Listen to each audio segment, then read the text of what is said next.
Just imagine the psychological shift in this country. The military goes from being this apolitical force meant to kind of protect the nation and the interests of the nation to being a politicized force meant to protect the political interests of a MAGA president in this country. The trust that people have in the U.S. military, it's usually the highest rated institution. All of a sudden you lose that. And how do you get that back? That's the thing. This is something we have to think about for the next 4 years. There's some terrible things that are easily correctable. This kind of shift in the nature and makeup and leadership of the military and potentially the missions of the U.S. military, that's going to be a hard Rubicon to kind of come back from. Welcome to Rhodes Map. This is a show where Ben Rhodes, our in-house foreign policy expert, former Deputy National Security Advisor, and I, a lowly producer and journalist. No, don't sell yourself short. Do a deep dive into various topics that our fellow foreign policy nerds might want a little more context on. And so just a reminder, we're always looking for new topics. So if there's something you really want us to get into, drop it into the comments. And don't forget to subscribe to Pod Save the World on YouTube because it really helps. So let's get into today's show. Hi, Ben. Hey, Alyona. Good to see you. Good to see you. So we're doing something a little different this time. I don't know why I feel giddy about it because it's actually really dark and ominous. Well, because we have to put on a brave face. Yes, exactly. And so this is not like directly foreign policy related, but I would say it's more of a hybrid. Well, everything connects in the Trump years, yes. Everything is connected, and we're framing it as authoritarian watch. So can you explain for the people why we're doing it this way? Yeah, I think, look, I've, if anybody who listens to Pod Save the World knows I've spent a lot of time thinking about researching, talking to people about authoritarianism. It was the subject of my last book where I tried to understand what was happening in the United States by looking at what's happened in other places that have transitioned to authoritarianism, Russia, China, Hungary, many other countries, unfortunately, around the world. And the purpose here is to look at the things Trump is doing, which are a blizzard of news that nobody could possibly consume every aspect of, and to try to focus in on the things that are potentially the most worrying in terms of transitioning the United States from a democratic system to a more authoritarian system, and doing that not just by evaluating how alarming it is that Trump did that, but doing it by also looking at how things have been done in other countries, so we can understand what may be about to happen to us by looking at what's happened to some of the other countries that have undergone, unfortunately, similar transitions. Yeah. Well, and I think it's really important for us to get into specific details, give tangible examples, because we know that just screaming that, Trump is a threat to democracy doesn't work. No. It doesn't sway yelling people. Norms, it doesn't freak yelling them out. democracy does not seem to concern people, or at least enough people. But hopefully we can give some context that makes it both alarming and makes sense. Yeah. All right. So today we're going to focus on, obviously there have been many, many, many executive orders and actions that Trump has taken in just, over the first week in office. But we're going to talk about him sending troops to the U.S.-Mexico border. So the Pentagon has already sent 1,500 troops. There's a memo out there, though, that shows that they're planning for potentially up to 10,000.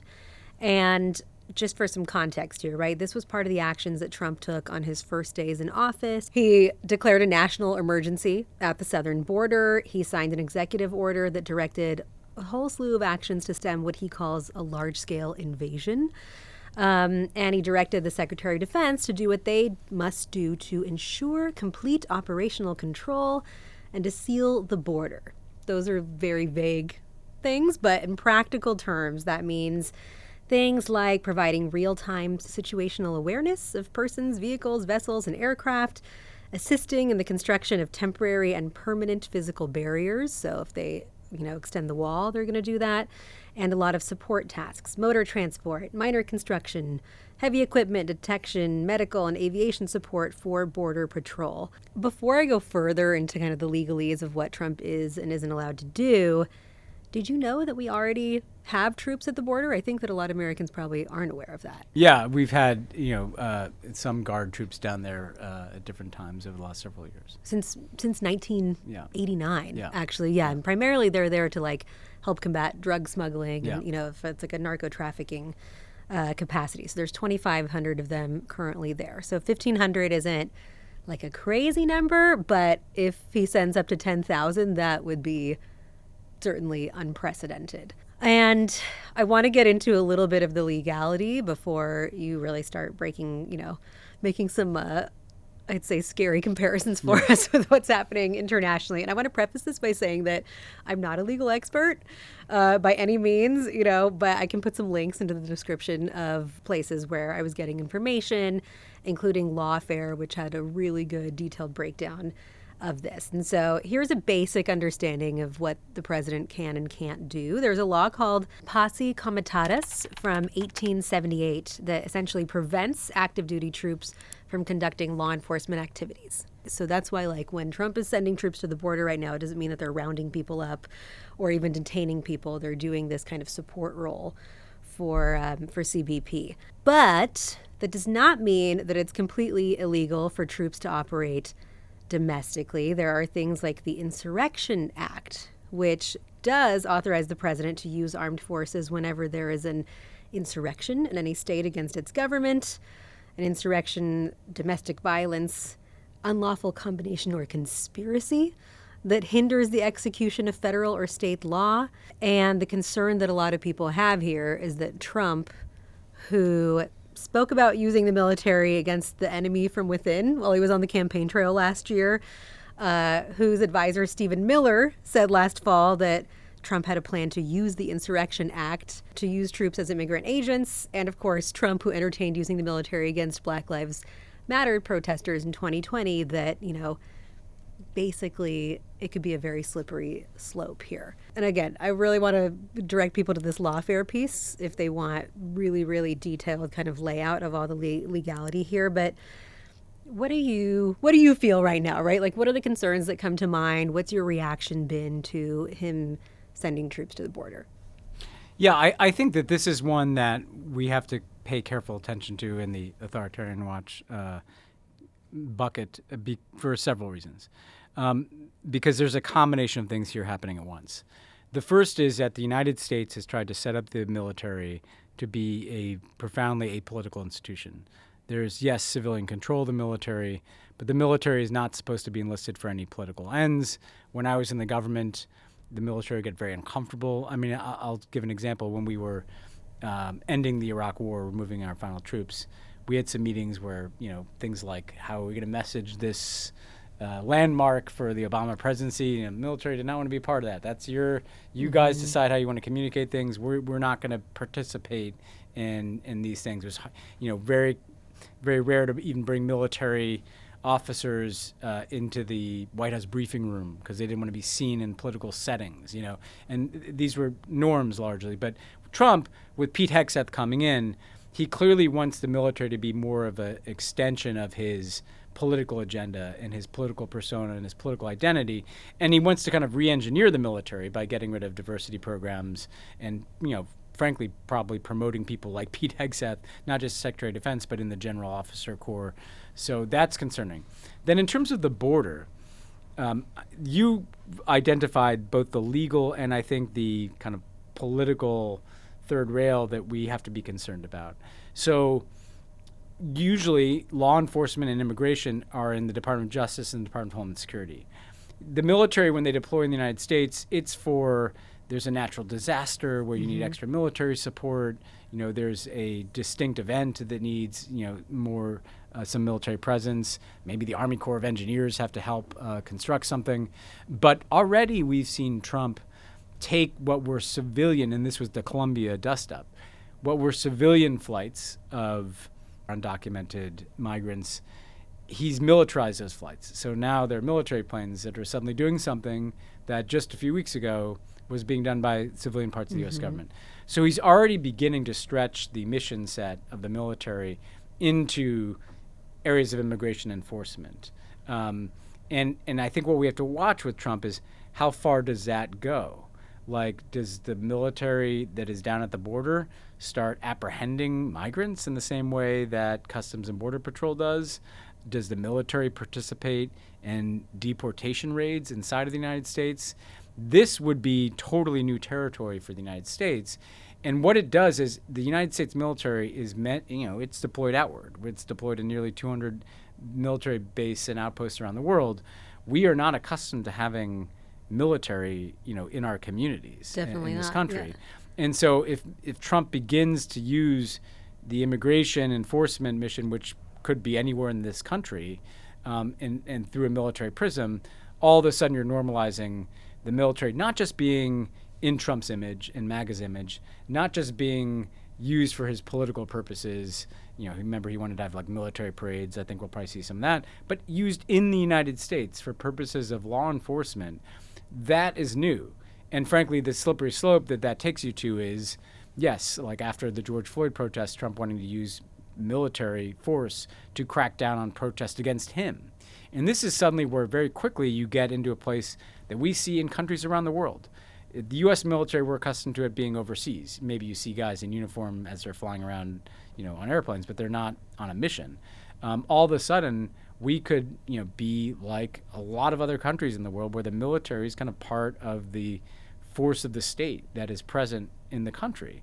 And this has often been a huge flashpoint in other countries for protests. And if and when we ever get to a place where the U.S. military is using force against Americans, or even just in American communities in deportation raids, we are in profoundly new territory that will, I think, change the way Americans think about the military, from being this overseas protection force to being something that is part of like domestic enforcement on behalf of a MAGA political agenda. And that is some serious authoritarian watch. Well, like right now, I feel like, it's very jarring if you're an American and you travel to another country where there is, military all over the airport, right? Yeah. Or just like in places where you are not used to them operating in your day-to-day life, right? Like it's something that you really, I feel like can see. And I'd say that the soft end of the spectrum is like when you're in Europe and you're in like a train station and you just see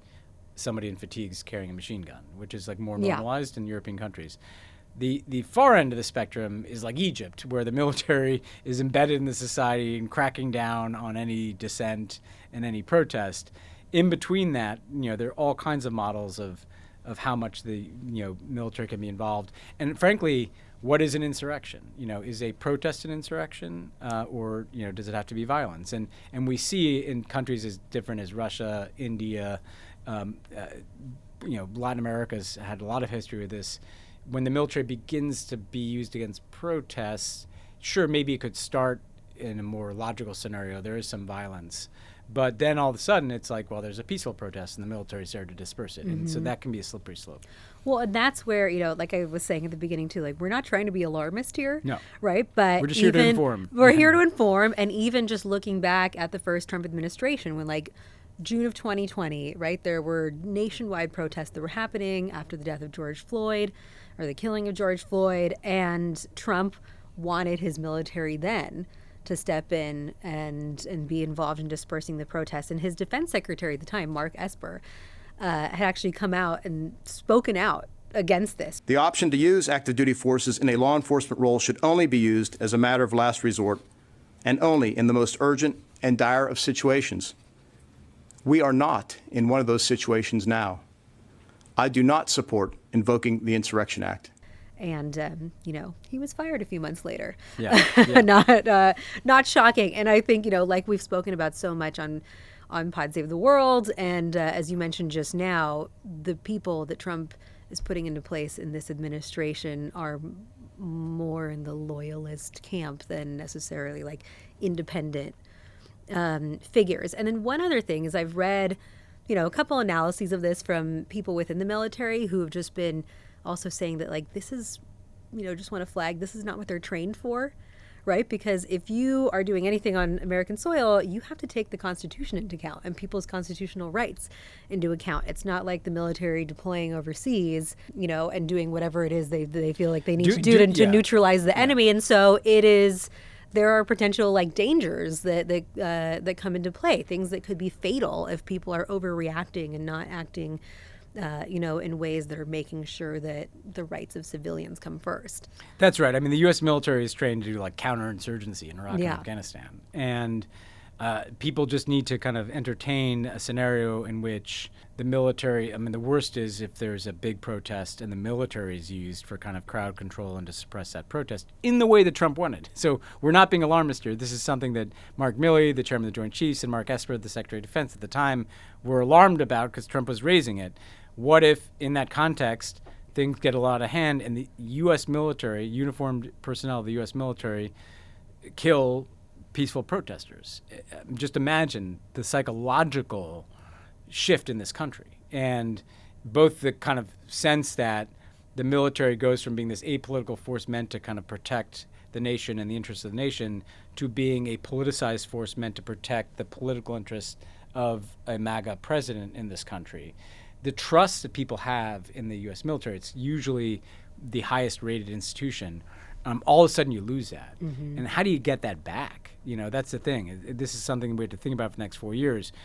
There's some terrible things that are easily correctable.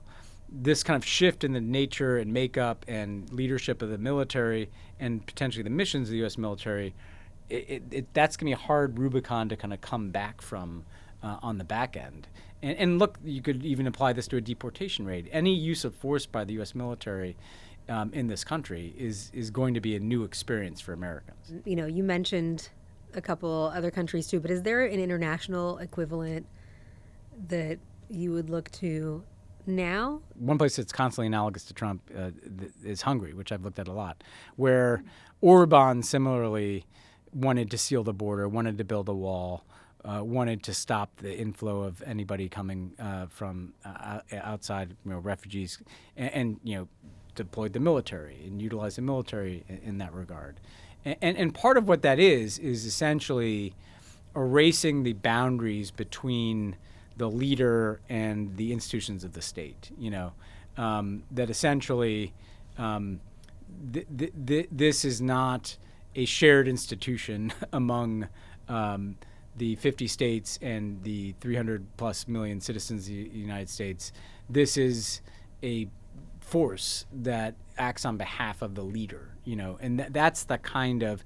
Now, there's places where this didn't happen. So in Brazil, Bolsonaro, Bolsonaro, when he tried his January 6th, he tried to enlist the military, the Brazilian military, into that effort and failed. So there's also been times where kind of things held, as it did here after the George Floyd protests and after the whole Stop the Steal movement after the 2020 election. So I think what people need to watch for is how, with Pete Hegseth in charge and with probably yes men, and they'll probably all be men in the leadership of the military, is there any resistance when Trump wants a military parade in his honor, when Trump wants to use the military to enforce his immigration policies, if Trump wants to use the military to quash protests? If we start to see no resistance to those actions by Trump, from the United States military or from Congress or courts, then all of a sudden, we start to resemble, any number of other countries where the military is normalized in terms of its use in domestic politics. Yeah, and then I think that it seems like people have this assumption that it's so cut and dry, like, well, it's illegal for the military to do anything on domestic soil. But again, I keep referring to this lawfare references, but I saw, I read stuff about this in ACLU, Brennan Center websites too. Like, there's a lot that people can go out and research that, truthfully, we don't have cut and dry laws in a lot of ways. Like we mentioned, like the Insurrection Act, like what counts as insurrection? It can be interpreted so vaguely. And so they suggested that there are all kinds of reforms that Congress could put into place, that states could put into place, right, that puts limits on how state National Guards could be used for federal purposes. But that requires leaders in the states, in Congress, in the judicial branch to also, want to take a stand. And the laws have kind of frayed on this because of this Supreme Court. And so some viewers may remember that when Trump was mounting legal arguments for his immunity from prosecution for things that he did when he was president, he essentially argued the president is immune from prosecution for anything he does in his official duties. And literally, the Trump lawyers were asked, if you had your political opponents killed by like Navy SEALs, Do you think that that's an okay use of presidential power? And they said yes. And fundamentally, the Supreme Court sided with that argument. Now, Trump wasn't saying that's what I want to do, but that's the extreme end of the scenario, right? Where, he has monopolization on violence through command of the military.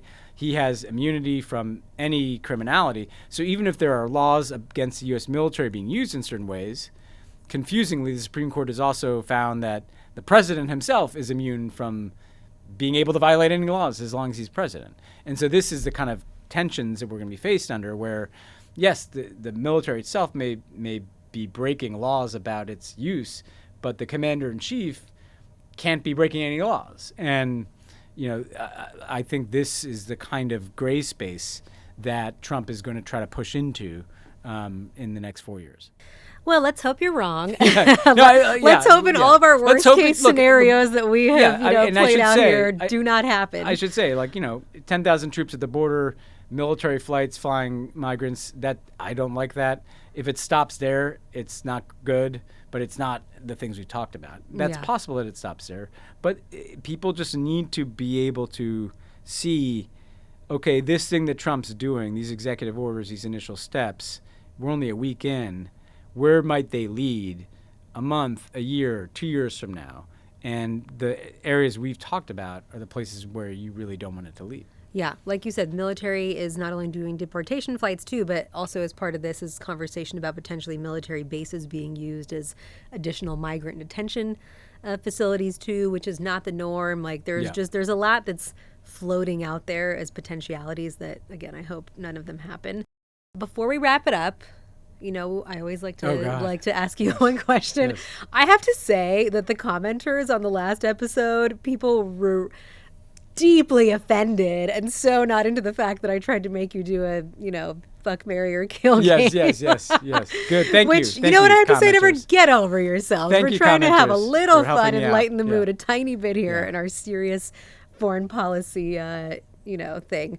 And also, I was accused of Grover Cleveland erasure because I didn't mention that he had also served non-consecutive terms. So, sorry, everyone. Grover Cleveland stands out there. And so my question to you this time, Ben, is if you were president for a day, I don't want to say dictator for a day, but if you were president for a day, what would your first executive order be?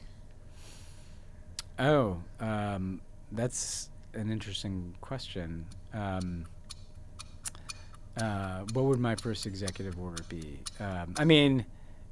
The true answer, right, that is boring, would be to rejoin the Paris Climate Accord, just because that is such a fundamental and dangerous step that Trump took. But if I was going to have a little more fun with it, I'd like to create, I'd like to create a national holiday. So what would be a good holiday that I could create? I mean, I'm not suggesting, my Ben birthday Rhodes or something. Day, yeah. You know what? I mean, the serious answer for the national holiday would be to make Election Day a national holiday. Yes. Yes. Election Day should not be that would be a work day. The serious answer. I guess the unserious answer is I don't know. I got to think of a sporting event that I'd want to give everybody the day off for, perhaps. But it would have to be tied to the performance of my own teams. So I'm not sure that would go down well with people. How about I want to make sure that Wednesday before Thanksgiving, people should have that off. Yeah, so that you should just be get the holiday full too. 5-day weekend, So just kind of extend that Totally holiday. That's the best there. I can come up with. Okay. There's a few ideas. I think those are good. Always you give the most diplomatic answers, and so I feel like those are all good. Paris Climate Accord. What would you do? I a dictatorial answer would be a fun one.